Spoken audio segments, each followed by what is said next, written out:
Leader Majority. Thank you, Honorable Speaker. I beg to second. I think this is a very straightforward matter.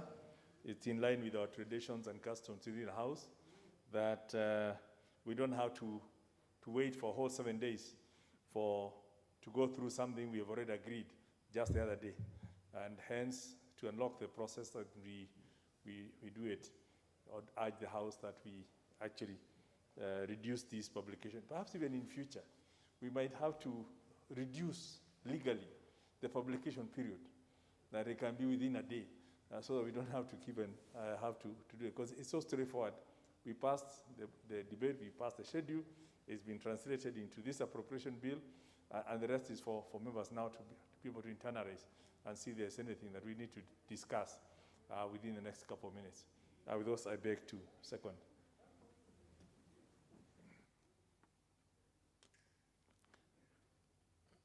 The member who is a member for Yata?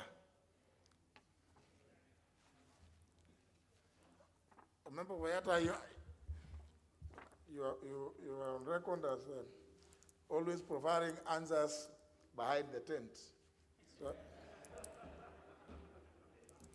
So I hope you are not behind the tent.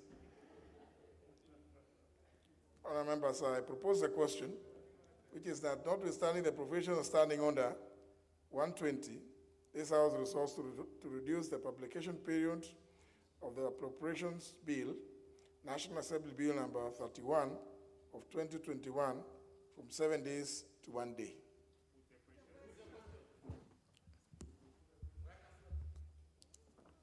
Desire of the House, I put the question, which is that notwithstanding the provisions of standing order 120, this House resolves to reduce the publication period of the Appropriations Bill, National Assembly Bill number 31 of 2021, from 7 days to 1 day. Will as many as of that opinion say aye? Aye. As many as of the contrary opinion say nay. The ayes have it. And I think, honourable members, even as we deal with this, I think the suggestion made by the Leader of Majority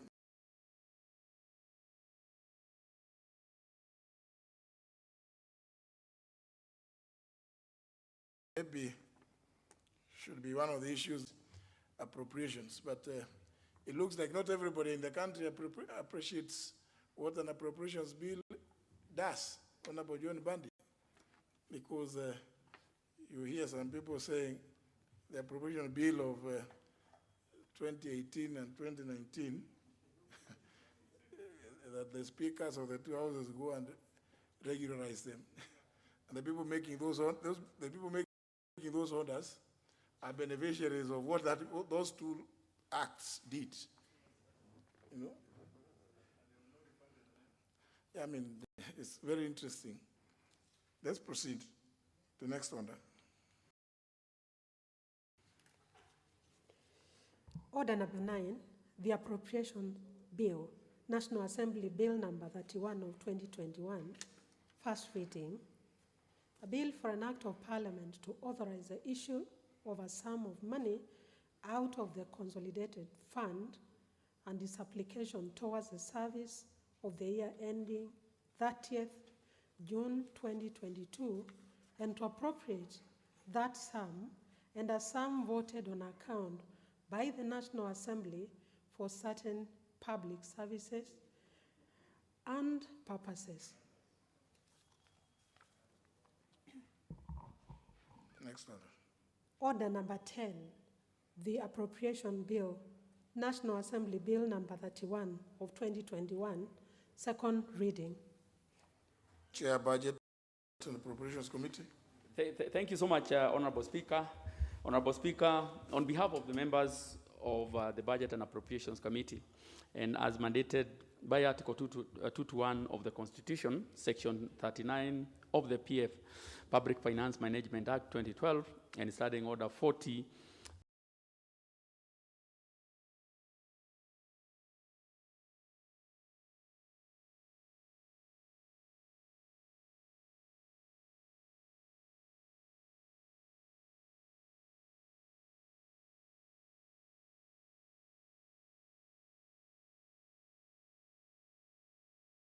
240B, it is my issues that you have already dealt with.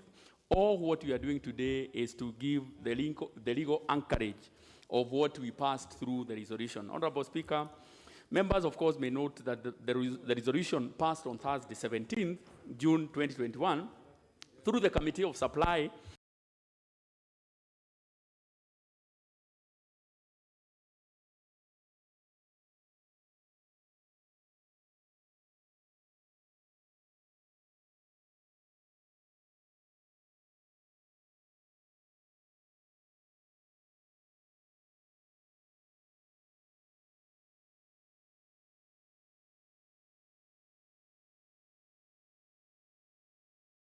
approved expenditure estimates for the finance bill, Honorable Speaker.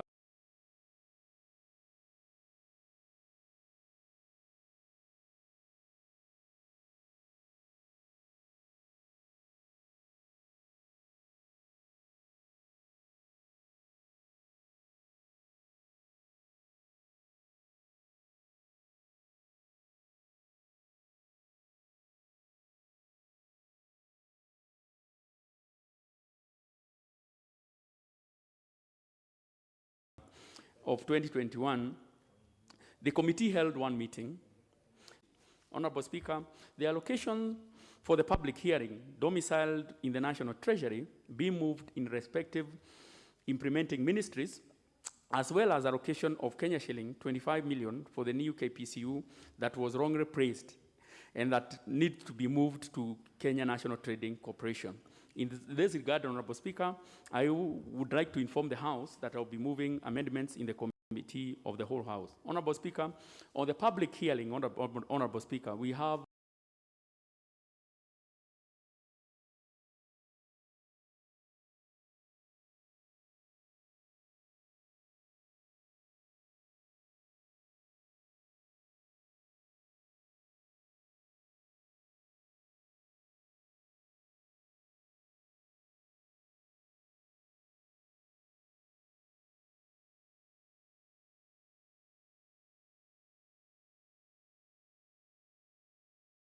a kitty of 1.2 billion shillings, which of course I also be tabling. Honorable Speaker, despite the Cabinet Secretary directive during his public pronouncement here of the budget policy highlights and revenue-raising measures for the national government, that all pending bills by national agencies be cleared immediately, they continue to present a significant challenge in almost all sectors of the budget.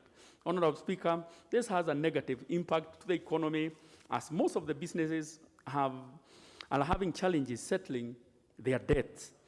In fact, most of the businesses, Mr. Speaker, and members can attest, have also closed down. Others have been auctioned. Honorable Speaker, this is an issue that has been coming out every time, Honorable Speaker, we have interaction either with the State Departments or with the Cabinet Secretary, National Treasury.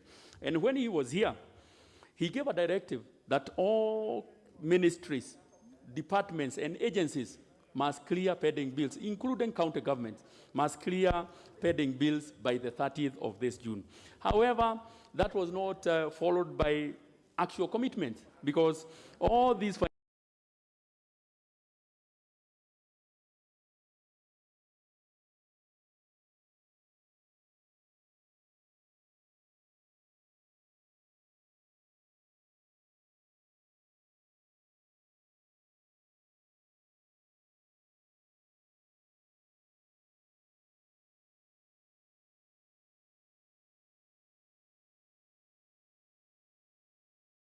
financing must be budgeted for. But unfortunately, Honorable Speaker, when we looked at the expenses, they are not proceeding, basically because there are some pending bills that have not been paid. And I think it's a high time we deal with that matter, because for sure, Mr. Speaker, is a time bomb. Honorable Speaker, the fourth one is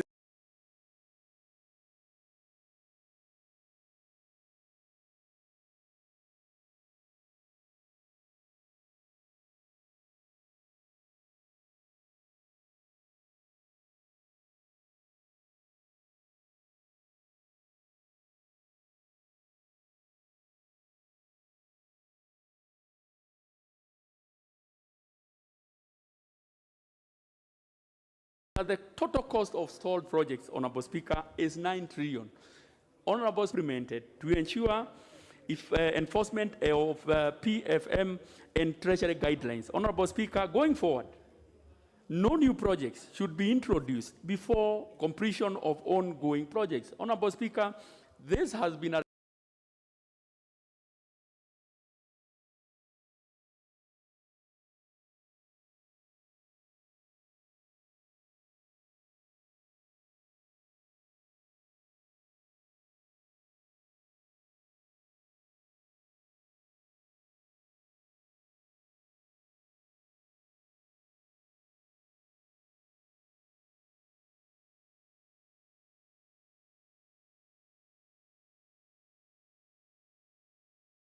rhetorical question all the time, that Honorable Speaker, so that the MDAs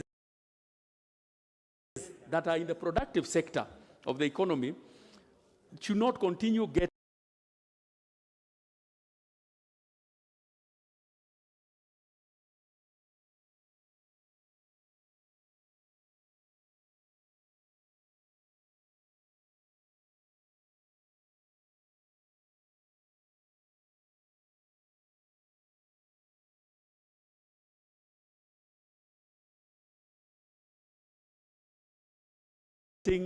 limited resources.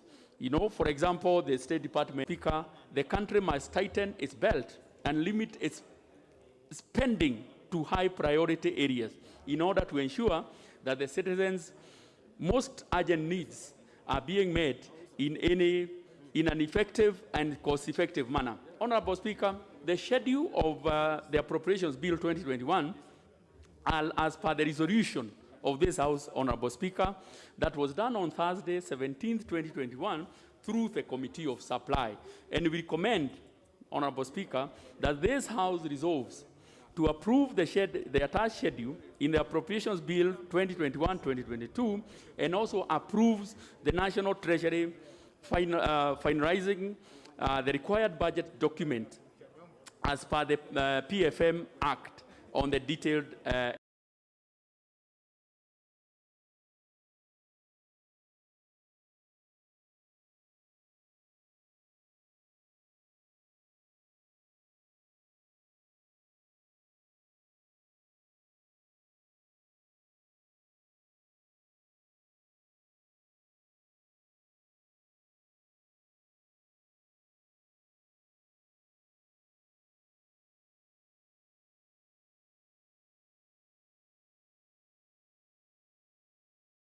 estimate. Honorable Speaker. Majority did say, and of course the mover of the motion, this House did consider the report of the Budget and Appropriations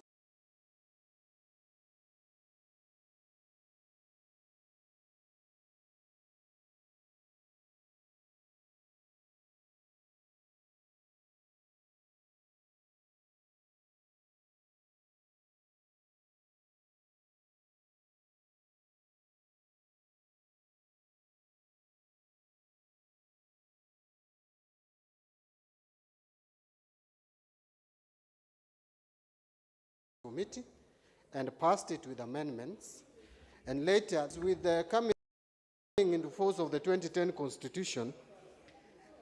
Before the 2010 Constitution, we used to have what we call vote on account, where whenever we reached 30th of June, with the Appropriations Bill still in process, Parliament or National Assembly could allow the government to draw some money from the Consolidated Fund to meet expenses as we wait for the Appropriations Bill to be passed. However, Mr. Speaker, 2010 Constitution made it mandatory that Appropriations Bill must be passed by Parliament before before you allow on vote on account. So the only time that vote on account can be allowed is if the Appropriation Bill would take time to be signed by the President, which really does not happen because the President has no reason to delay with the Appropriation Bill. So this thing has actually made it very tidy for the budgetary process, that now we are in a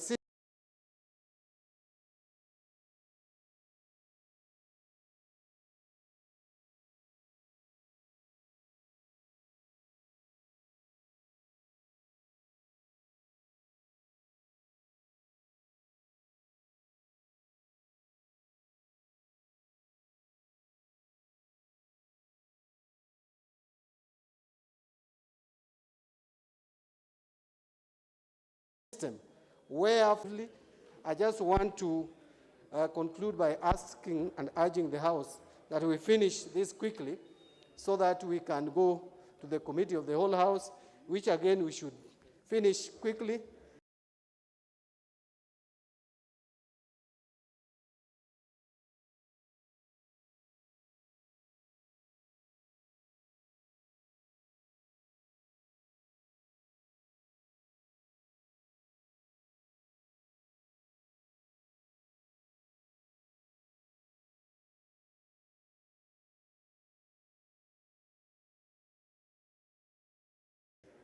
And we move now to the main agenda.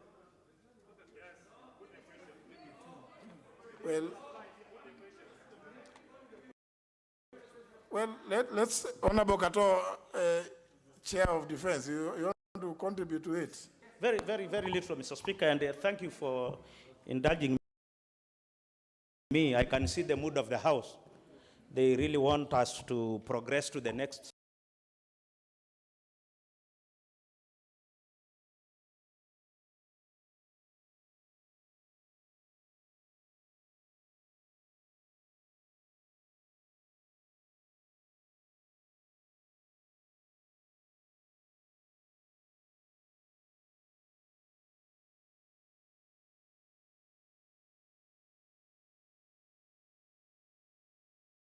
Next order.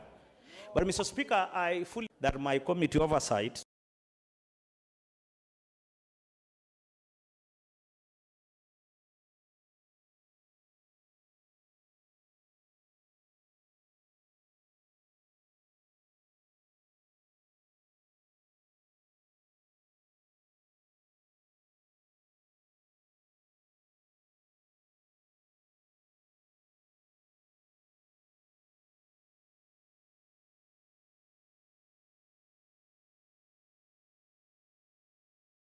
that is the Ministry of Defense, the Ministry of Affairs, Mr. Speaker, which is vote, just a minute, it is for,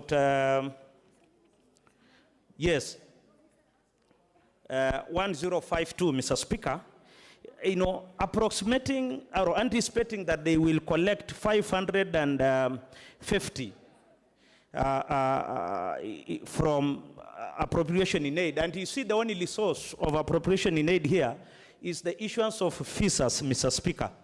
And there before, Mr. Speaker, this money when was collected at the missions abroad, it used to be spent at those missions to actually mitigate the shortcoming or the shortfall of their budgets. But nowadays, Mr. Speaker, whatever they collect at the missions abroad is remitted direct to National Treasury, Mr. Speaker.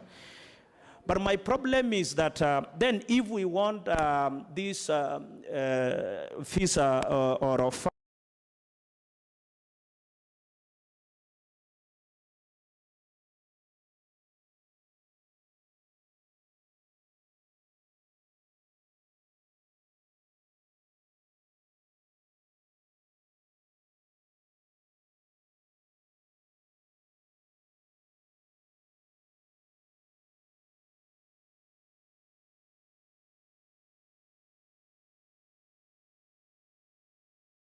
in terms of appropriation in aid to be collected, they collect in excess of what is their budget gap, Mr. Speaker. Because when you go to these missions abroad, they need so much, Mr. Speaker, for them to run their activities. And it's for the benefit of this country. Therefore, I would actually request the Budget Committee, maybe together with my committee, that in future, there should be a policy that we allow these missions to generate this appropriation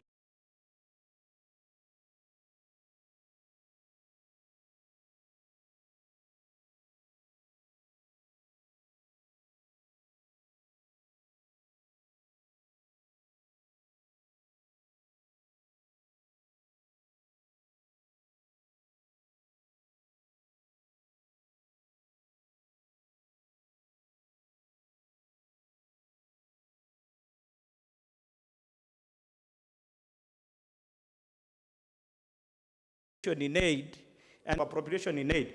But there is a problem, Mr. Speaker, here.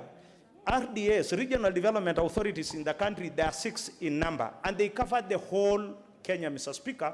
Let's hear, there's a point of order. Okay. Thank you, Honorable Speaker. I'm just listening to Honorable Kato, the Chair of Defense. And what he is raising, Honorable Speaker, he should have raised it in the Committee of Supplies. Because when he brings it now here, and he had an opportunity to even appear before the Budget Committee and make those kinds of requests, I think it's unfair to those those departments which is representing, if he has just to make statements.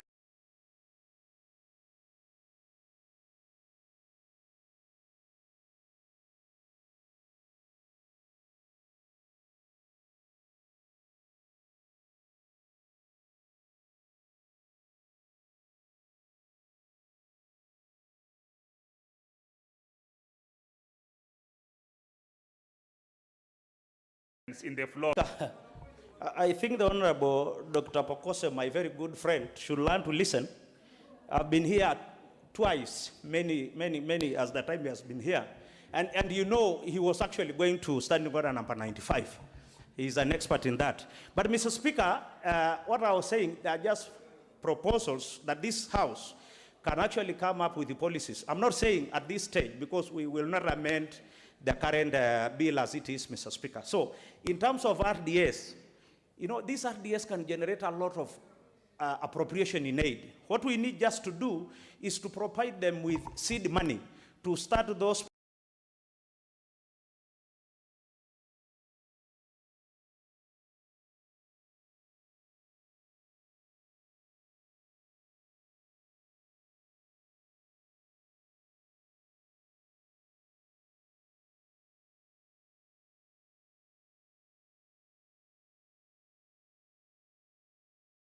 projects, then they can actually be very good in terms of revenue.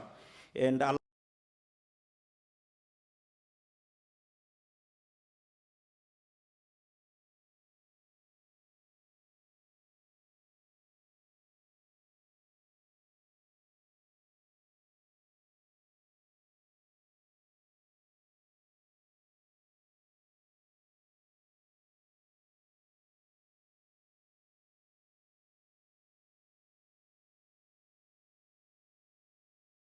the House to move to the next stage.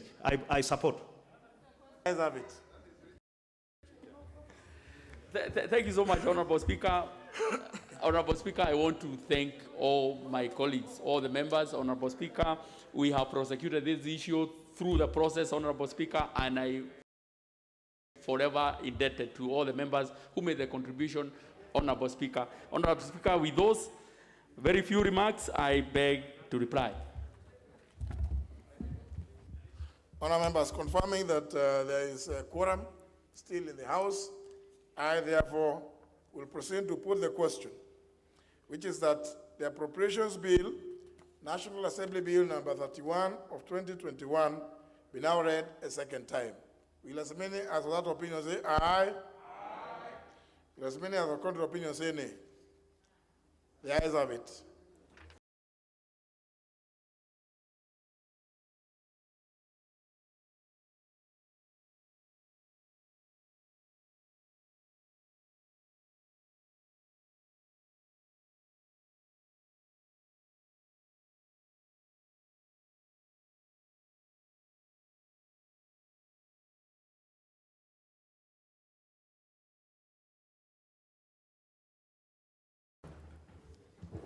That, now, honourable members, before we go to the next order, I think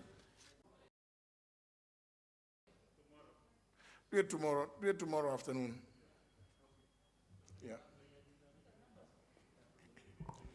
A bill for an act of parliament to authorize the issue of a sum of money out of the consolidated fund and its application towards the service of the year ending 30th June 2022, and to appropriate that sum and a sum voted on account by the National Assembly for certain public services and purposes. Next order. Order number 11, the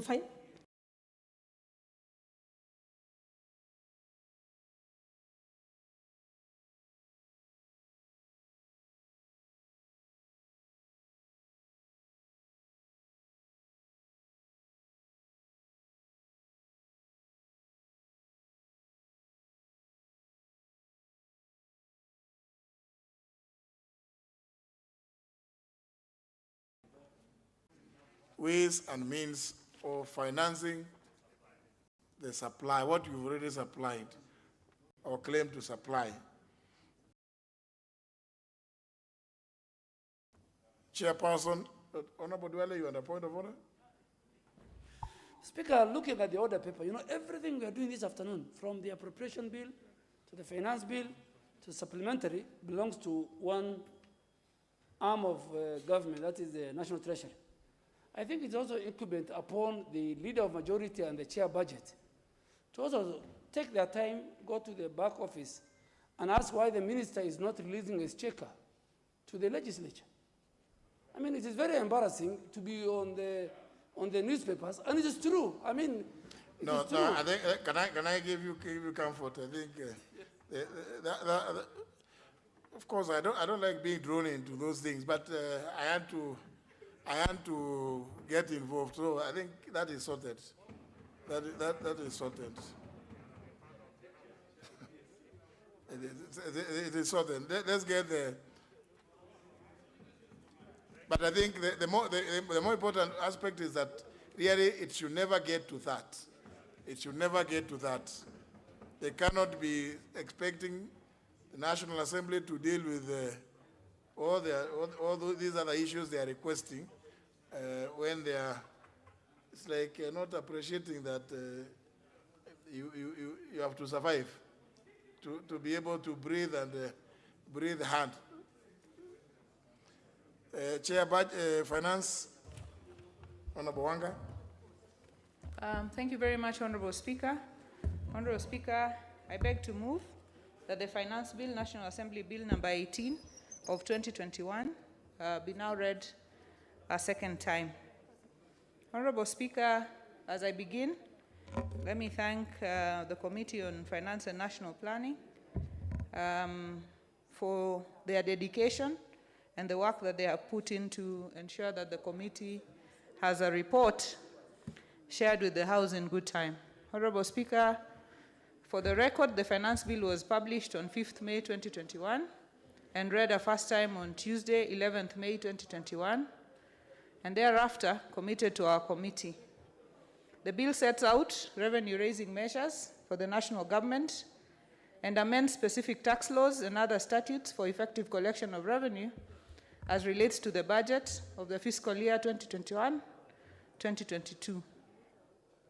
Honorable Speaker, this finance bill, which is essentially an omnibus, seeks to amend the Income Tax Act, Cap 470, the Value Added Tax Act, number 23 of 2013, the Excise Duty Act, 2015, the Tax Procedures Act, 2015, the Miscellaneous Fees and Levies Act, 2016, the Capital Markets Act, the Insurance Act, the KRA Act, the Retirement Benefits Act, and the Central Depositories Act.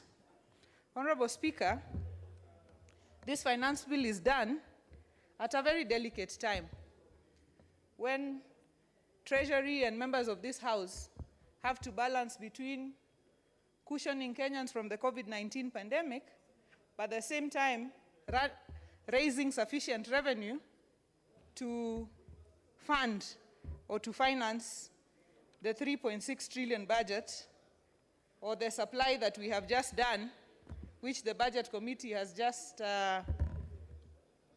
concluded through the appropriation bill. Honorable Speaker, again,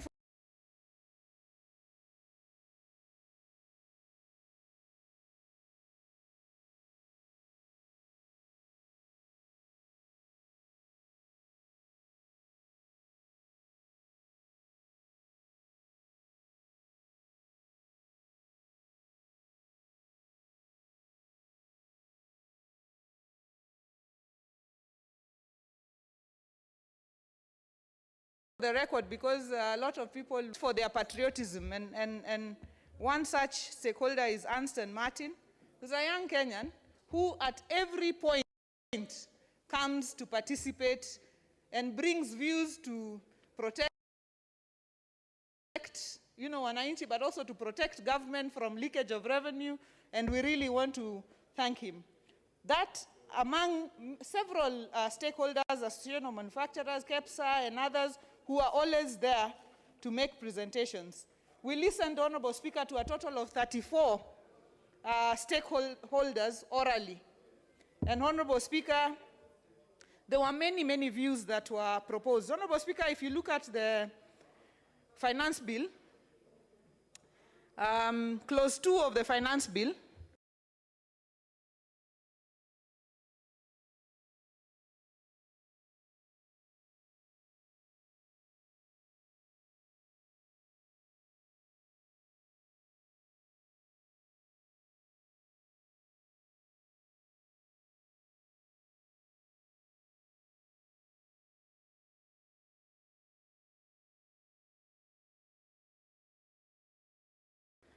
seeks to reintroduce definition of is considered to have control.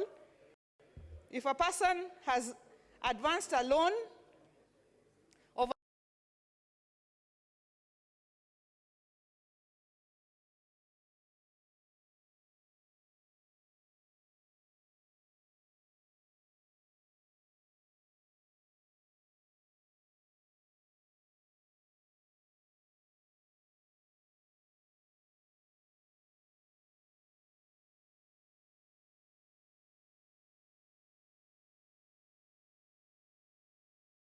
at least 70%, that person is considered. Then there is also the other issue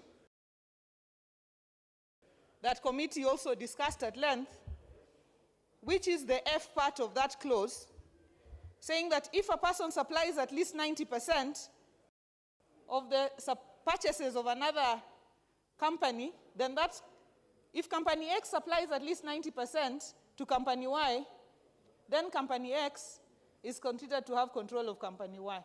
But the question that we raised is that really a practical form of control? An example is people who supply specialized equipment or services. For example, Boeing and Kenya Airways. Boeing supplies 100% of the planes owned by Kenya Airways. Can Boeing be considered, just by virtue of that supply relationship, to have control of Kenya Airways?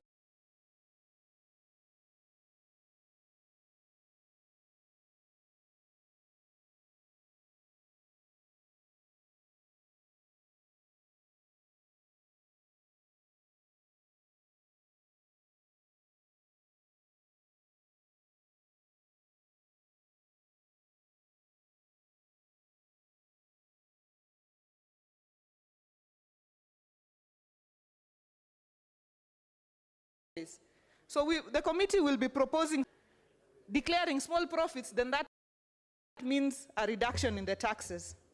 So, Honorable Speaker, we listened to several views on this matter of control. Some even said we should delete this entire definition of control, but the committee did not agree. The committee will be making amendments to just streamline the issue of supply and purchase as factors of control, but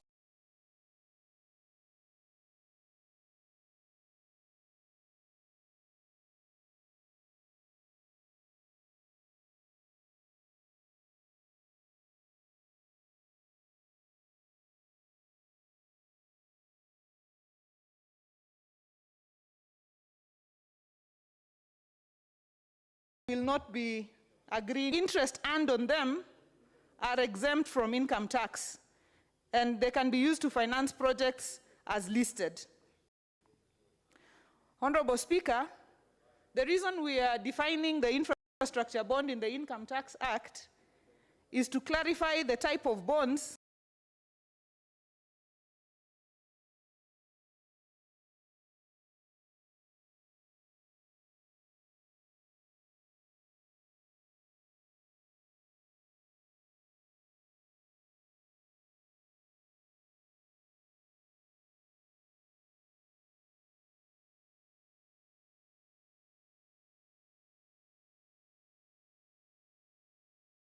that can qualify for exemption from income tax or interest earned on enables users to sell or provide services or goods to other properties or other users.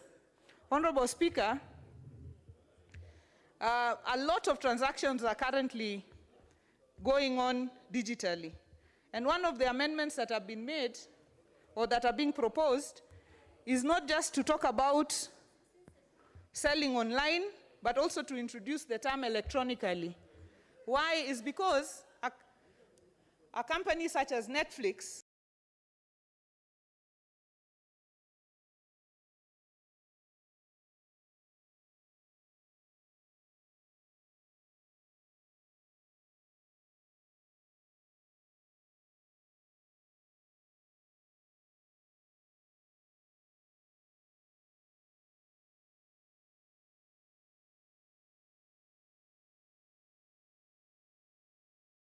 is not selling. There was a lot of fear among our local young emerging business people saying that now digital service tax is being levied on us, but this bill has clearly outlined the fact that the digital service tax will only be paid by non-residents. So if you're Amazon, if you're Netflix, if you're others operating outside, you will pay the digital service tax. Because those who are operating locally are already in the view of KRA, and they will already be charged the local taxes as they accrue. Honorable Speaker, the bill also seeks to repeal the current provision on thin capitalization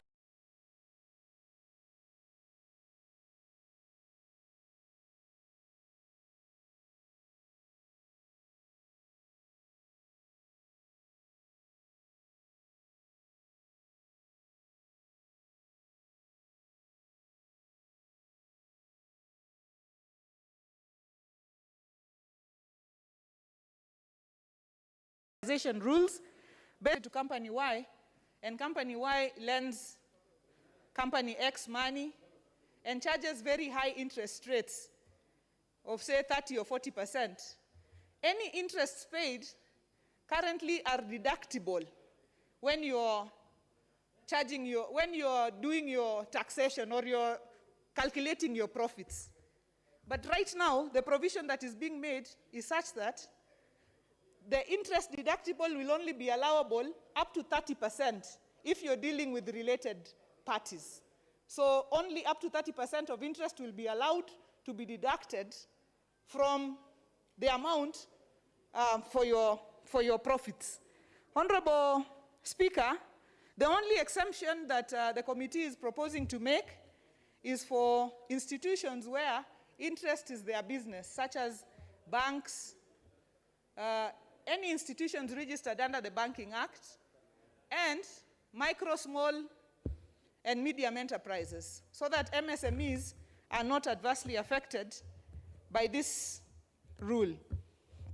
Honorable Speaker, the bill introduces a country-by-country reporting requirement on Kenyan headquarters multinationals, referred to in the bill as the ultimate parent entity. Kenyan headquarters multinationals are organizations such as KCB, Equity,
2021. At the onset, Mr. Speaker, allow me to thank and congratulate my chair for very adequately and ably moving the bill. Mr. Speaker, I'll just point out or emphasize a few of the points the chair might have left out. And this includes, Mr. Speaker, that the bill also seeks to increase the rate of withholding tax upon payment of service fees to non-resident subcontractors operating in the extractive industries from 5.625% to 10%. This applies to non-resident subcontractors who do not have a Kenyan permanent establishment. Mr. Speaker, I also want to emphasize that the bill seeks to reintroduce exercise. The bill was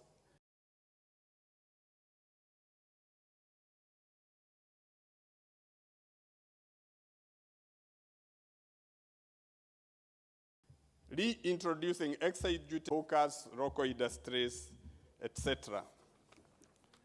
Mr. Speaker, I also wish to inform the members and reiterate that we are not adding duty, excise on borders because we intend to promote and protect the border industry for the ease of communication.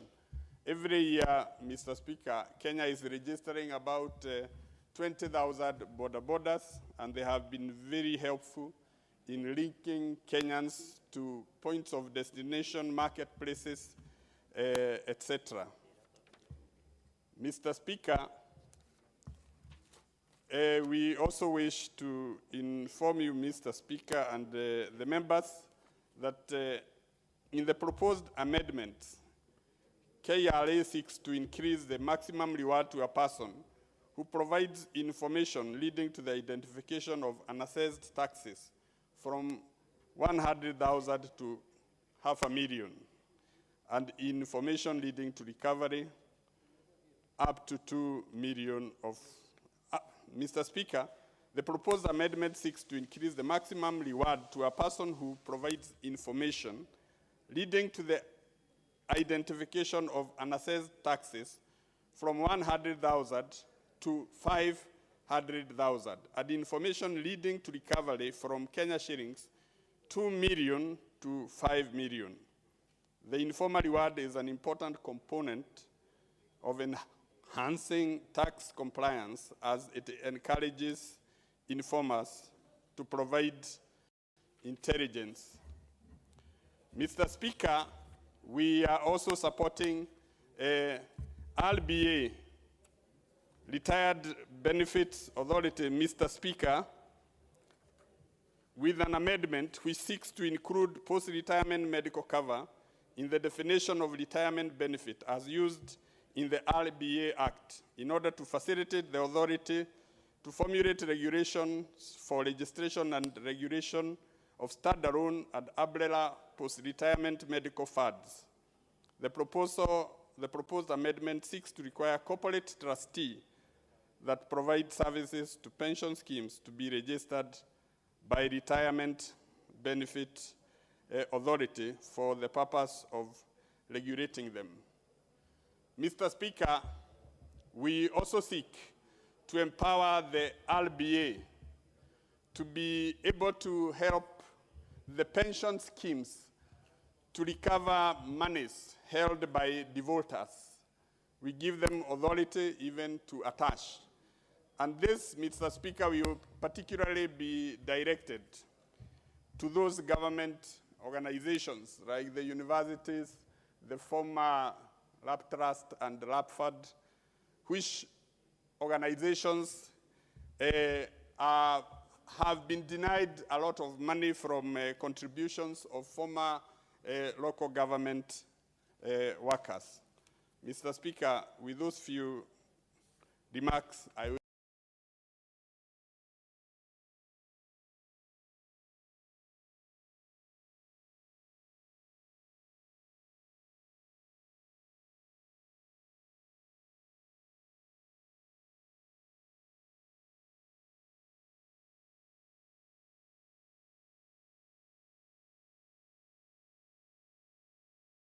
wish to second.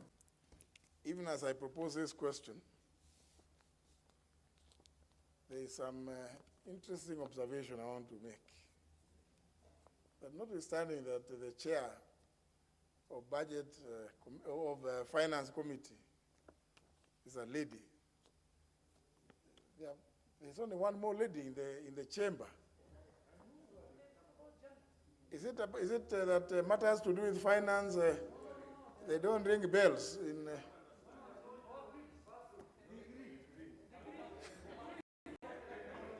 I mean, surely. Yet it is commendable that the chair of Finance Committee has moved quite eloquently this report of this committee.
Kikuyu Orthopedics, and many other facilities, they do all corrective surgeries.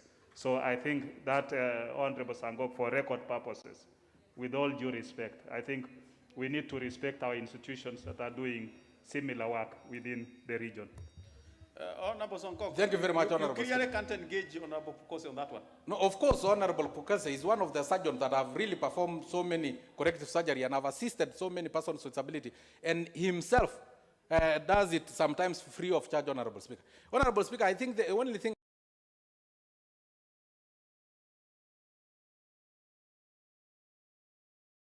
I forgot is that Kijabe, the QA International in Kijabe, money that is carried in sack to churches, Honorable Speaker, some of it go to for corrective surgery in Kijabe QA International, Honorable Speaker. So I think with due respect, Honorable Dr. Kose, I think I made a mistake there. I didn't indicate that it is the only one that does it free of charge without charging anything. In fact, they follow the person that the surgery have been corrected to even the village and even offer physiotherapy services free of charge, Honorable Speaker. Honorable Speaker, and let us think of 2,600 persons with disability who could have been a burden to the government.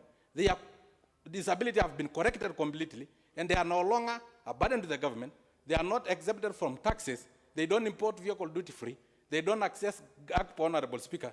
It will reduce the burden.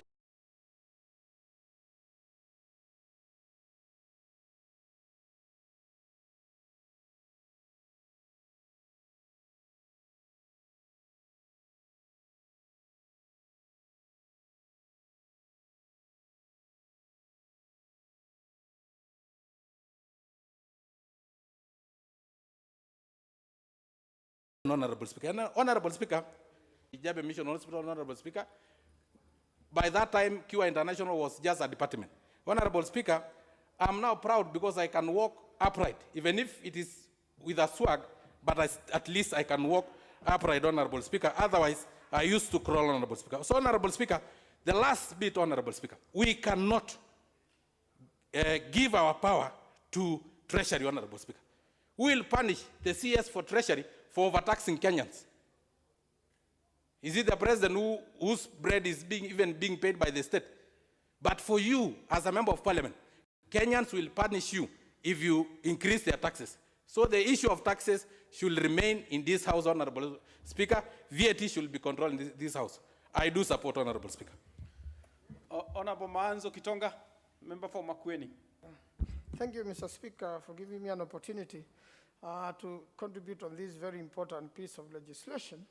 Mr. Speaker, I rise to support it and want to make an observation that one of the things we expected, and I really want to congratulate the chair, she has elaborated issues very clearly, that the whole world now has been affected by COVID, and everyone is looking at the post-COVID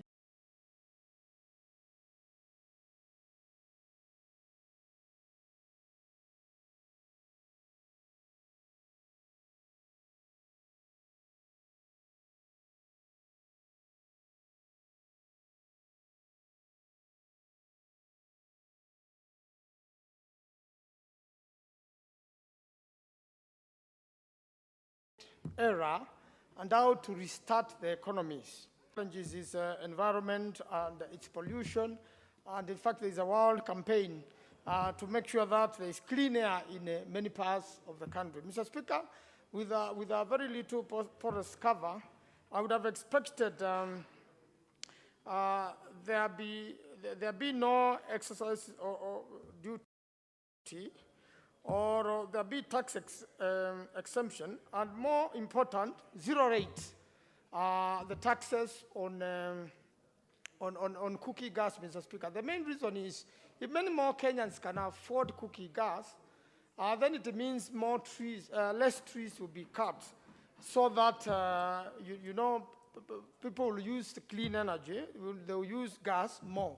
And you see, gas is also related to petroleum products, and it is a matter of this house, Mr. Speaker, and that's why it cannot be controlled from elsewhere, that the petroleum products in Uganda are actually more expensive than the Kenyan petroleum product. That's why at times, the Speaker, almost in the middle of the month, many Kenyans have either worked from home or they have, there are fewer cars on the road because they're trying to save on the expenses of petrol. So, and you know, those products affect many more other things, like transportation and generally the cost of products generally in the country. So I think it will make a good case, and this House should look at it when we are doing the third reading, that to come together so that we make sure some of these things which are part of the world arena, like the issue of pollution, the issue of using clean energy, and especially if we promote use of cookie gas, because quite, that particular industry has been very creative. We have the small cylinders, we have the big cylinders. So if more families use that, then it means we don't lose on trees, and the vegetation cover will be saved, and then, Mr. Speaker, will be with the rest of the world. One of the other matters, Mr. Speaker, which is of very great importance in this matter, is the issue of retirement benefit schemes. Managers, custodians, and administrators to be registered so that there is a system, Mr. Speaker, and I think this is very, very important. I really want us to work on this because as many people end up in retirement, and again, it is associated with COVID. You see the younger children in school are stronger, the younger people are stronger, able to survive COVID without much problem. But when you look at the older community, and we've had quite a number of old people in this country. In fact, research has shown that, which has come from the Ministry of Labor, and I've shared it with the Minister for Ministry of Labor, the CS, that in the lower eastern region, they had 95, people who've really lived long, and also in some parts of the Rift Valley. And this was associated with certain eating habits and how the younger people in those homes have taken care of the elderly. So the issue of taking care of the elderly is very, very important, is very beneficial because they carry historical memories. Some of them saw independence. Some of us were not there during the Independence Day when Kenya, they saw the struggle. And that particular history has to be carried by stories being told to the younger generation. But when we mistreat our retired people, the older people, especially when there is no proper medical care,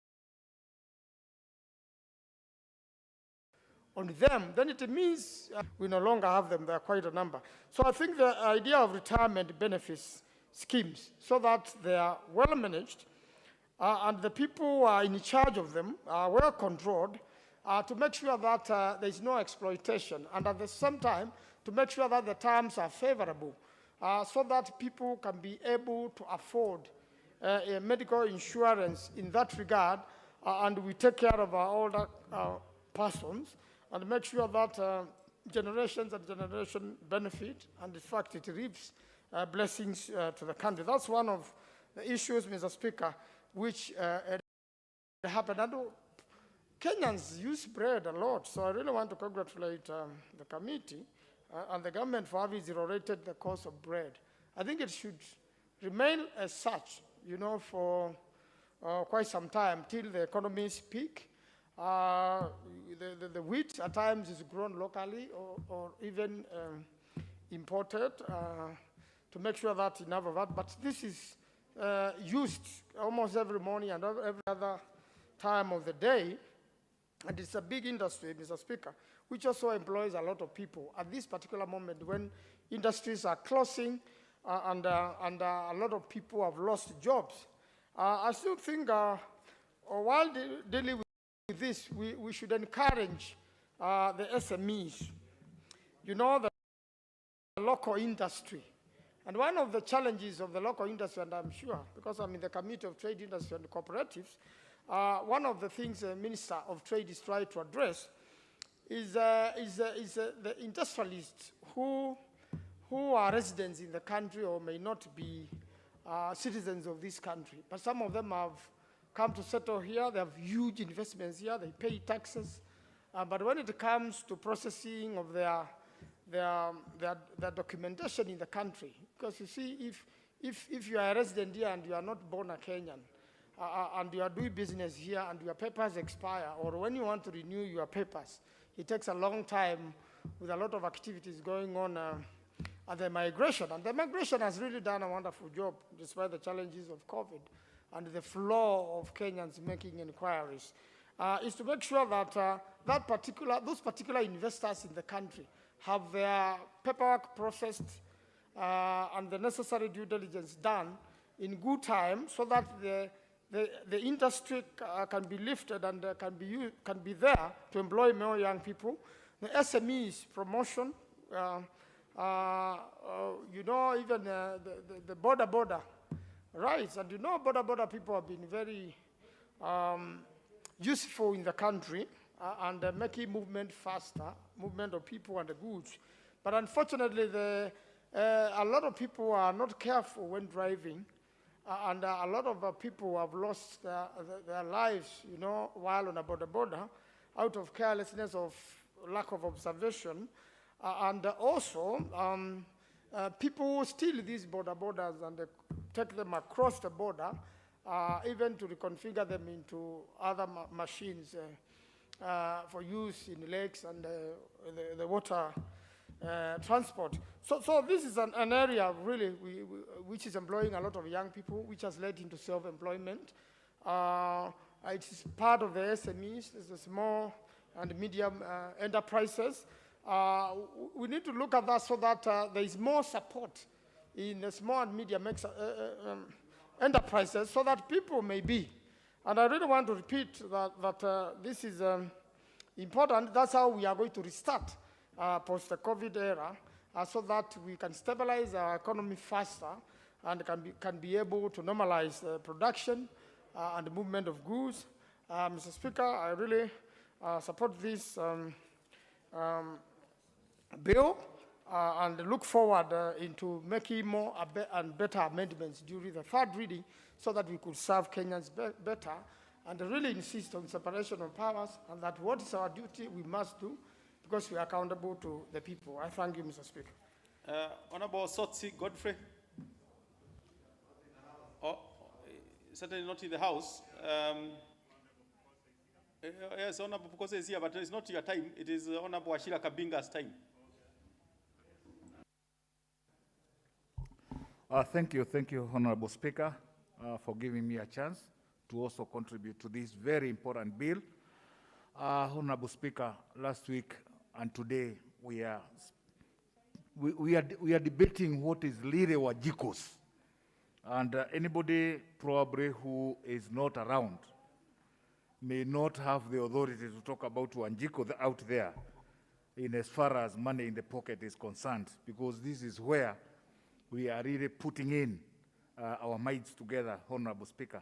Honorable Speaker, this finance bill is brought to this House in a very unique situation that the country is undergoing, and we really want to thank the Committee of Finance for being very tight and ensuring that this bill is as conservative as possible, to ensure that we do not increase the road already on Wanjiko. Honorable Speaker, it is true that traditionally all our finance bills have focused on taxes as a way of meeting the supply for the budget that we have just done. And I think, Honorable Speaker, is a high time that we start now thinking other ways of raising funds so that we can meet our supply without necessarily increasing the burden on Wanjiko in as far as our budgets are concerned. Honorable Speaker, the appropriation bill that we have just passed, 30% of it is coming from appropriations in AIDS. And that's an area that I would urge the Finance Committee to encourage other committees to emphasize on. Nearly all the sectors that we fund, Honorable Speaker, they have a potential to raise funds by themselves. The only problem here, Honorable Speaker, is the misuse of the funds that are generated from most of these departments. If we can put more emphasis and be more careful in whatever we do, we can raise much more from the sectors that we currently fund through our budgets, Honorable Speaker. And in this regard, Honorable Speaker, I, in the Committee on Labor, we are looking seriously into turning NYS into a commercial venture that can generate funds not only for itself, but also to support the budget in this country. And we are looking into the possibility, Honorable Speaker, of using the equipment and the strength that NYS is having currently to not only generate jobs for itself, but also work very closely with some of the international companies that we bring in. And we see no reason why we cannot compel all the companies that come here to extend some 20% or 30% of their jobs to NYS that has the equipment and would be making use of the manpower of our youth who are out there looking for jobs. We shall generate funds, we shall ensure that we engage the youth, and we will also be transferring skills. Honorable Speaker, in my contribution to the budget report, I did not, make a note that most of the companies that we have here, the Chinese companies, are actually owned by the government of China. All we need to do is have the right policies to ensure that some of our government entities can competitively enter into the business market without unfair practices that are going to kill the private sector. And once we go that way, we will have services to our people, generate money, and be able to have a sustainable kind of an environment, Honorable Speaker. So that is one area of appropriation in aids that we need to look at. And I would urge the Finance Committee to work with every committee that would then work with every ministry that they oversight to ensure that we do not just wait for money at the end of the year, but also try as much as possible to make use of the opportunities before them. All of them, they have some opportunities. As I said, this traditional practice of waiting for money and not thinking of how they can generate money is what is killing, Honorable Speaker. We have the Huduma centers and others, and have really clearly shown that we can be able to generate money through them. Honorable Speaker, another non-traditional way of extending our revenue base is to look at areas that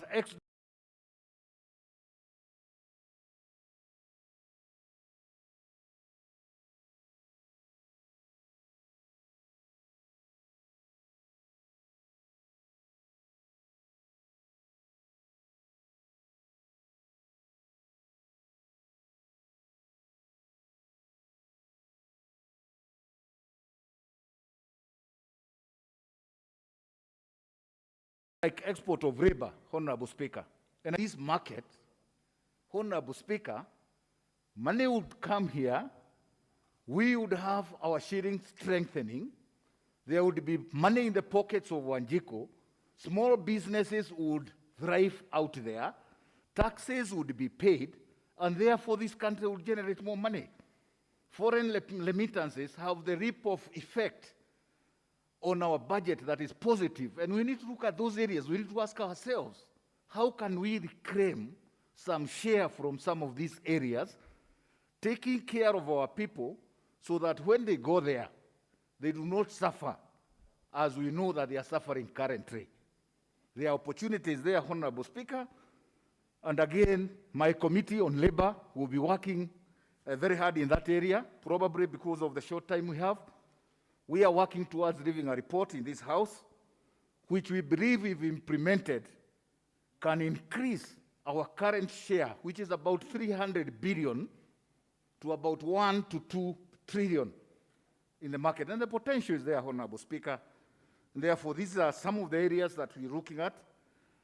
I listened very carefully, Honorable Speaker, to the report by the Finance Chair, and I want to thank her. She really picked up in that area, Honorable Speaker, and support fully the idea of zero rating bread. The current proposal to have the exemption, Honorable Speaker, was very clearly articulated by the leader of minority, and we hope that this can be accepted by the Treasury, so that with zero rate bread and its associates, including unga, Honorable Speaker, so that again we become friendly to Wanjiko. And this is why I'm saying we cannot be talking about Wanjiko out there when we have these kind of bills in Parliament. Some of our colleagues who talk about it are not here. So, Honorable Speaker, this is the place. This is the place to propose ways and means of getting money to Wanjiko. And I encourage the few guys who are here, because I'm told they are being represented. We are never represented. We represent ourselves, so that when we discuss these ways and means, how we can strengthen our budget and financing, Honorable Speaker, we do it in the House. It is in the House where these things are done. Honorable Speaker, having zero-rated bread, we expect that now there will be more, people will enjoy much more than they have been. Honorable Speaker, before my time is over, I want to touch on imported goods. It is a high time, Honorable Speaker, that we increase taxes of imported goods. And the fact that we are having some of the countries importing our goods should not be a reason to be held hostage. Some of the countries are holding us hostage, that we cannot increase our import taxes because they are importing our goods. Honorable Speaker, I am looking forward to the day when rice from outside will be taxed at 50%, so that our farmers can start having, can start enjoying the fruits of their hard labor. These people are given subsidies in their countries. Rice. Honorable Kabiga, your space is gone. We shall have Honorable Makali, Kitui Central.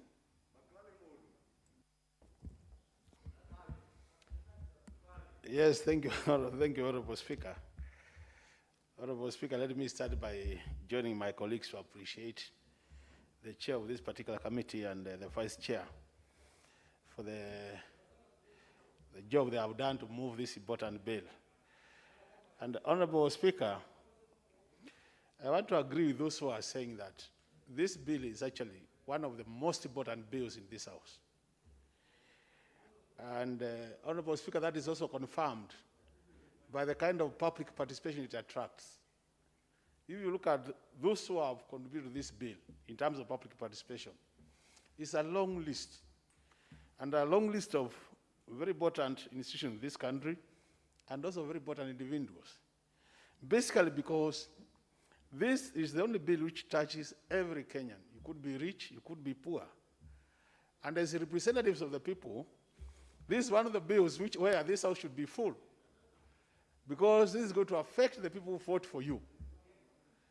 And we should be here to say, this is good for our people or it's not good. But Honorable Speaker, before I get to the bill itself, I just want to say, about 2 hours ago, we've just gone through the second reading of the appropriation bill, which was being presented by the Budget Committee. And in that bill, we are likely to be approving serious amounts to be spent in the next financial year. And Honorable Speaker, one of the things which has not come out, and which I want to mention is that in that bill also, we have set aside money for what I would call oversight bodies. These are bodies like Auditor General, bodies like Controller of Budget, bodies like Anti-Corruption, Ethics and Anti-Corruption Commission. And I think, Mr. Speaker, one of the things we should be doing is to make sure that that money has gone to those oversight bodies, bodies who assist Parliament to do our work. They really need to take that money seriously and use it and make sure that budget implementation is done properly. Why am I saying so? It's because these revenue-raising measures, Mr. Speaker, which have been proposed in this bill, are not friendly to anybody. Nobody wants to give out money, and then after you give out that money, you don't get value for money. So I'm saying, Mr. Speaker, because this is where we are going to get the money, and it is going to be painful to you and to the Wanjiku and everybody, having your tax or your money being deducted to support public good. I think it is important that we say the issue of budget implementation needs to be taken very, very seriously in this country. Coming to the bill, Honorable Speaker, there are quite a number of good things. But you know, this is taxation. And taxation, Honorable Speaker, I totally agree with those who are saying no taxation without representation. That's why that phrase came out, because you are taxing people, so they need to be represented. And that's why honorable members are here to represent people. And I want to start by saying that the idea of Treasury thinking that they can get that proposal to have them being not oversight by Parliament when it comes to regulations, I think they should not even think about it. They should not even think about it. So I don't want to waste more time on that. I think it has been said, and it sounds like that. But the issue of bread, Honorable Speaker, I think, Honorable Speaker, as a country, we need to agree, and as a House, we need to agree on one thing. Taxation of basic commodities, commodities which without you will die, should be avoided. Could it be through zero rating? Could it be through tax exemption? But we must make sure that things which the common Mwananchi uses on day-to-day basis, if any taxation is applied, it has to be minimal taxation, so that we don't allow people, Honorable Speaker, to sleep without food. In this country, Honorable Speaker, there are people who live on bread and black tea only. In the evening, they will only boil just black tea, and this tea is not with tea leaves. This tea, Honorable Speaker, is black tea where you put sugar before you put the water so that the sugar becomes black, and then you add water to get black tea. So when you imagine someone talking about taxing bread to such a person, it means we are not living in Kenya, Honorable Speaker. So we must really guard against taxing basic things. Honorable Speaker, there's another very interesting proposal here. The proposal where KRA is supposed to give people, inform them about people avoiding tax. They should give them more money.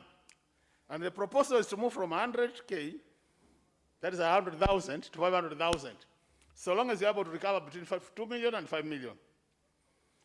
This is a good proposal, Honorable Speaker. But this proposal is only coming because we are not honest as a community.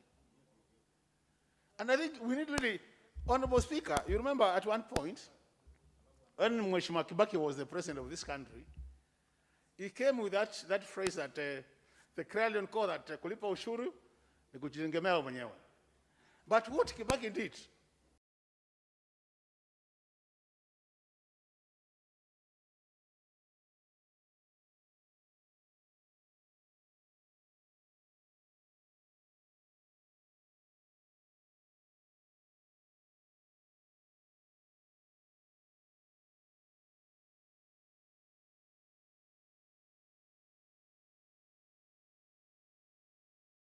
and that was a secret.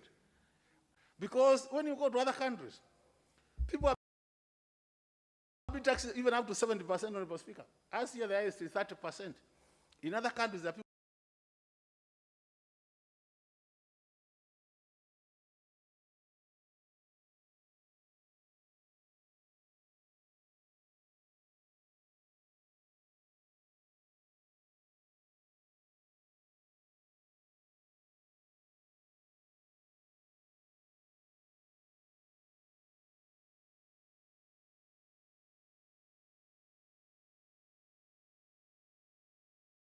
are taxed to give information, because I will pay my tax dues, because I know whatever I pay, I get value for money. But this is a situation where, Honorable Speaker, we are being taxed, and at the same time, Honorable Speaker, you are being taxed so that teachers can be employed. After you pay the tax, Honorable Speaker, you go to your local secondary school or primary school, you find the same parents who have been taxed have employed 3 BOM, they are called BOM what? Teachers. So the question is, why should I pay tax? And then at the end of the day, I'm being asked to employ 3 BOM teachers in a school, because the school has no teachers. So I think what we are saying is, we can pay more tax, but let this tax then serve Kenyans. The other important point, Honorable Speaker, is the issue of betting. Betting is not good. That's a fact, Honorable Speaker. It is not good. So I think as a House, we should not shy away from taxing betting activities. And even the Finance Committee proposing that, Honorable Wanga would propose you move to this to 50%. Other than that, push it to 50%. Because these are guys who will tax and they'll never feel it. So by taxing them more, you can afford to have no tax on gas, you can afford to have no tax on bread, you can afford to have no tax on motorcycles. On a serious note, in today's Kenya, how do you even think about taxing more motorcycles? How do you think about it in today's Kenya? This is a shame. The fact that we are doing this budget in abnormal times does not mean that we lose our minds. It doesn't mean. So for me, borders, Bwana Speaker, in this country are holding this country. If you play around with that sector, Bwana Speaker, I don't know what will happen, but I can tell you it will not be good. Let's encourage this young man to remain there by either maintaining the current taxation or even lowering it, so that we have none of them going there, because unemployment is a real issue in this country. And if we start playing around with that, it's a time bomb. As I conclude, Honorable Speaker, there are quite a number of proposed amendments which the committee has been able to explain to us as a House, and I think really we need to support them so that we safeguard Kenyans, and more so the common mwananchi, against what is happening in the country today. The reality of the matter is, as representatives of people, we are interacting with our people, and our people are going through very hard times. This is a time to make sure that we don't make the situation worse for them. With those remarks, Honorable Speaker. Honorable Waweru Kiarie, Dagoret South. Thank you very much, Mr. Speaker, and I'm really honored to be contributing to this finance bill for this year. And I'd like to just reiterate what had been said from your chair, that this is very important business, Mr. Speaker. In fact, probably the most important business that this House transacts. Mr. Speaker, I'd like to start by thanking the committee and the work that they have done, and also single out the presentation by the chair of this committee and say that the presentation was indeed a good boost to what we have been championing for, value in leadership, and especially leadership by women. That it is not enough to be a woman. It is not enough to be a young person. To be a woman in leadership, you have to be a woman of substance. So, Madam Speaker, I'm really proud to be associated with this lady from my alma mater to say that there was... Yes. You are also following another member calling me Madam Speaker. No. I am not Madam Speaker. I can never be. Apologies, Mr. Speaker. What is it today? Apologies, Mr. Speaker. I hope my minutes are preserved, Mr. Speaker. And what I was... What is out of order, Honorable Kimani Ichung'wah? Mr. Speaker, you know, I really don't want to interrupt my good friend, Honorable KJ. And I was also astonished when he referred to you as Madam Speaker. But maybe, Honorable Speaker, it could be the color of your mask and your bald head. Order, is confusing members, Honorable Speaker. You are as out of order as Honorable KJ himself. I was only trying to persuade you, Honorable Speaker, that maybe next time you can use a mask that is not so dark. You know, with your bald... Honorable Kimani, be careful. Be careful. when you address the speaker in that manner. Honorable Waweru. But this is Mr. Speaker, not Madam Speaker. Mr. Speaker, I pray that my minutes have been preserved, and I would like to apologize profusely. I was carried away by this statement on women leadership while I was busy congratulating this very educated lady from my alma mater to show that actually we went to good schools and got a good education. Mr. Speaker, as we are conducting the business of debating the finance bill, we've got to realize that the business of budget making is the business of this House. Mr. Speaker, if we have any issues with this finance bill, the remedy is to bring amendments to this House.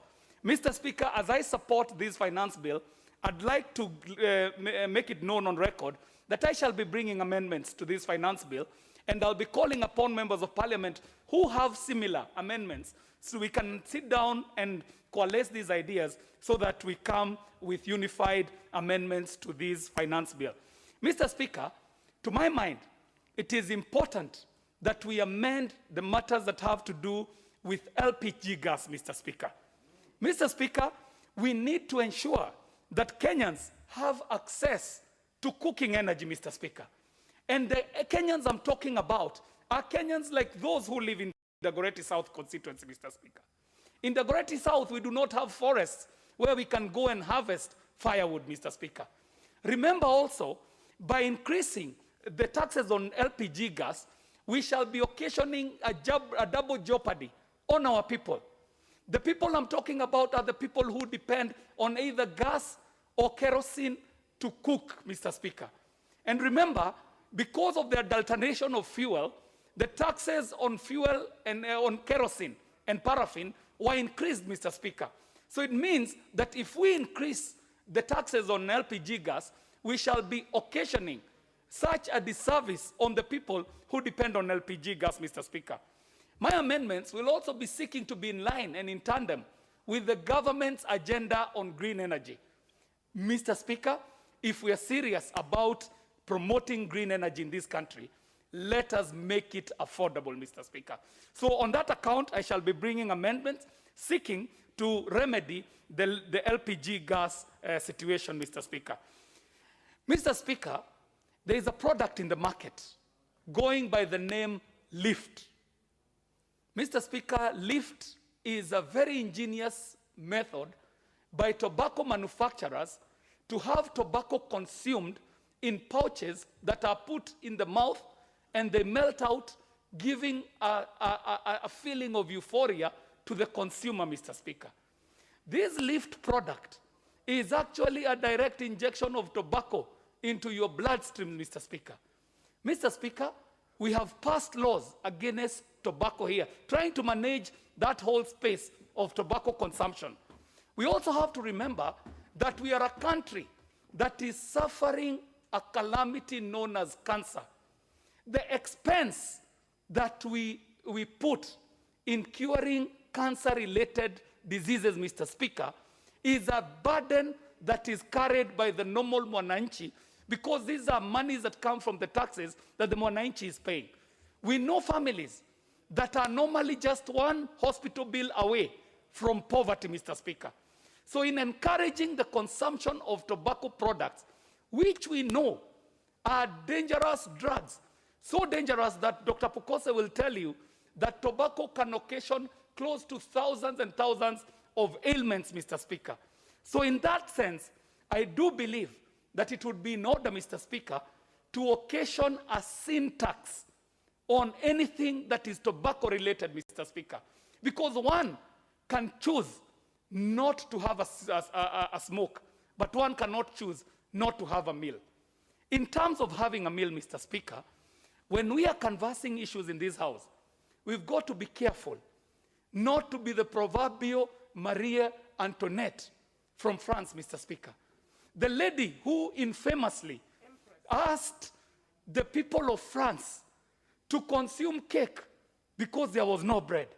When the people rose up against the establishment then, because of the price of bread and the lack of it in the market, the Empress is infamously quoted as asking, why would they be revolting about bread Why can't they have cake?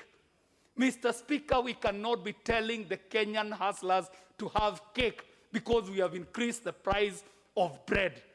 Mr. Speaker, the most basic issue we should do is take care of these common mwananchi from the very basic needs, and it doesn't get more basic than food, Mr. Speaker. So we shall be seeking to make an amendment to address this matter on bread. Mr. Speaker, I think it is important that we look at the issue of money transfer. Mr. Speaker, 72% of Kenyans have a mobile money account. Mobile money transfer is the bank for the unbanked in this country. Mr. Speaker, I think we should not have any taxes imposed on transactions that are less than 5,000 Kenya shillings. Mr. Speaker, the situation is dire. We know what our economy is looking like. We know what it looks like on the ground. Mr. Speaker, let us be conscious about the people who are transacting business on these mobile money platforms. But I know that the budget is about balance, Mr. Speaker. So as we are taking away from mobile money, I think it shall be in order to relook the money transfers that are done in banks. If you go to the lowest of the lowest in our society, where they live, you will not find a bank. You will not have the brick and mortar of a stone bank in these places where our people live. Meaning that the bank transfers that are done in the banking halls are done by the wealthy and the affluent.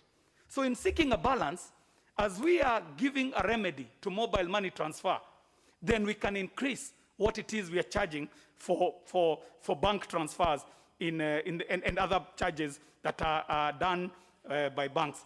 Mr. Speaker, because of my time, I've got quite a raft of amendments that I shall be proposing, but I'd like to say that in support of this finance bill, I do pray that these amendments shall be taken into consideration, because, Mr. Speaker, if they are not, some of us will have no option but to not pass this finance bill. Mr. Speaker, I do thank you, and I look forward to proposing my amendments when the time is due. Thank you very much, Mr. Speaker. Honorable, to my left now, Honorable Milemba Oboko. Thank you, Honorable Speaker, for this opportunity. And on the onset, it's good to congratulate the mover of the motion, because the Honorable Member Wanga was able to go through the bill very easily and elaborate it in a manner that every person would understand, leave alone the demands for having a degree or no degree. I'm sure everybody was able to understand it. That was very, very good. And you would almost imagine she had a very serious economist and accountant behind herself, which I think the committee did, and therefore I congratulate the committee. Honorable Speaker, this particular finance bill is so crucial to Kenya and ourselves as a representative of the people, because this is where now the government looks for how to fund the budget that we were just dealing with a few days ago in terms of the supplies items. And therefore, then, this is where we have to be hawk-eyed to see that is the raising of funds by government hurting the economy further or hurting the local mwananchi very, very severely. And therefore, it's very important that we make our comments, and I begin by speaking on the issue of the flour, the issue of bread, and the issue of taxes on basic requirements and needs of the people. Because there are certain basic needs that every family would require. And away from flour and bread is also the cooking gas. And I know we have been toying around with the issue of cooking gas for quite some time. And we have been delaying the tax on VAT on that particular item. But I think we should consider, as Parliament, to extend that reprieve on cooking gas, because now what has happened is that with the increased price of paraffin, which was otherwise used, most of the families are relying on cooking gas. And therefore, I want to ultimately say that the cooking gas should not be taxed in form of VAT. Leave alone bread, which I've already spoken about. Let it remain at zero rate, and I support the chair and committee on that, together with the flour, so that the local mwananchi may not be hurt. My predecessor speaker talked about, I think he was trying to allude towards the French Revolution, where the price of bread became so high that those in the civility and the nobles who were living in the palaces did not know that the normal mwananchi could not afford cakes, leave alone bread. But I think he did not also mention the number of shoes that that lady, Marie Antoinette, was having. Her pairs of shoes were overwhelming. That description in history shows the difference and gap in living standards between those who are rich and those who are poor. And it's very important that we remain with the local man when it comes to the issues of taxation. So let them be protected. Number two, the next person to protect then is the border person. I know, even if I don't have time, I'll just pick three items. The border industry, given the high level of unemployment, has employed so many youths on the ground. And that border industry, in fact, it has overcome the old system whereby our teachers, me myself I'm a teacher, were the main controllers of the economy within the village. But currently, if you go to your own constituencies, you may realize that the border industry is the main arm that is actually guiding the village economy. And therefore, these are people who come out without any capital at all. And they go into business by the first item, renting the item we call piki, the motorcycle itself. And they only pay a certain rent on a motorcycle that they are actually rented from an owner. So it has a chain. It has a multiplier effect within the society. That the owner of the piki may not be the owner, may not be the rider. The rider is only paying rent on an owner who is also owning that particular piki. This, we want to support the committee and chair that this is an area we should not go to in terms of raising any form of tax for the border riders. If anything,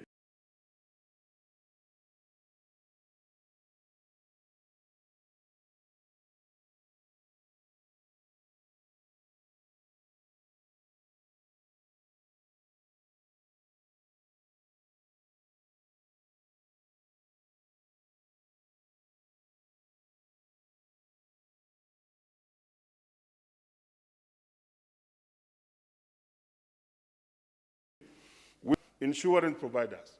And this is why, even today, the teachers of this country sometimes do ask us, their leaders, that why can't we be put in NHI? But the disadvantage that NHIF was also facing is that they were not enjoying these tax reliefs, which other insurances are enjoying, and therefore, they can easily compete against it when it comes to winning and getting opportunities to insure the masses of the workers of this country. So this was a very good proposal, which I 100% support, that let the NHIFs also enjoy the tax reliefs that all other insurance companies are enjoying. Honorable Speaker, the other issue I wish to talk about is the issue of post-retirement medical cover for the workers of this country. The truth is that this particular proposal is very good for all the workers of Kenya. Most of the workers, when they leave work, they lose everything, and there's delay in the time that they can receive their pension.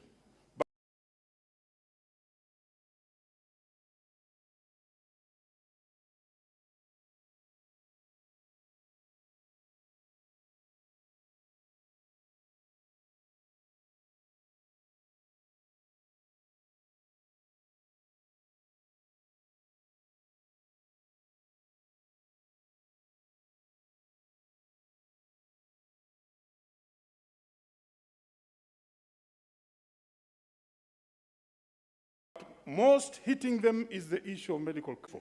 Is it paid for during the time when the worker is still in business, working, or it will be paid for later on? We have to craft a very good regulation so that it does not also hurt the workers. Honorable Speaker, There is the issue of, which was generally spoken about by SRC, though we are still pursuing it as a trade union movement in this country, of freezing all CBS, which we say, okay, we are having COVID.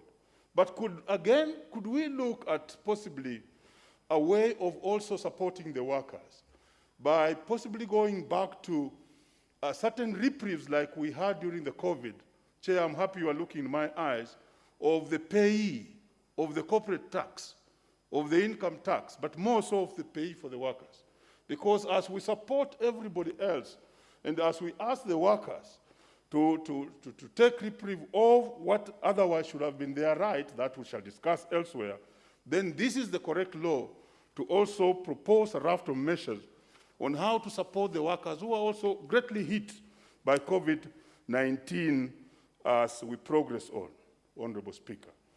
Finally, is the issue of TVET. But on TVET, I think the proposal by the chair looks like it will limit the number of people who would be absorbed within the sector, and even the SME, the small businesses taking up these recruits of the TVET material, which are now all over the place because of the fact that we have so many TVETs. So let's do a law, possibly we retain it at 10, so that companies and such businesses are attracted to employ more and compete to get to a figure of 10 so that they get this reproof that you talked about. But if we make it so low as to 2, then I don't think we shall achieve the original mindset that we had in creation of that particular amendment. Honorable Speaker, there was the issue of tax on confectionaries. And I think not many people have spoken on this. Confectionaries have employed most of the Kenyans, and most of them are local industries that do the sweets, do the cakes, and do other chocolates, and so on and so forth. If we impose serious tax on these confectionaries, all we shall do is to lose our own people. Our own people will lose employment.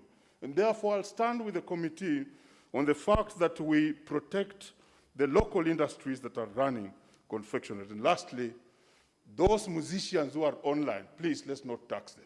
They are young people who are trying to start business by going online. So if we take tax to online, please just protect the young artists in Kenya who are going that direction. With those many remarks, I want to thank you, Honorable Speaker, and I totally support. Honorable Kimani.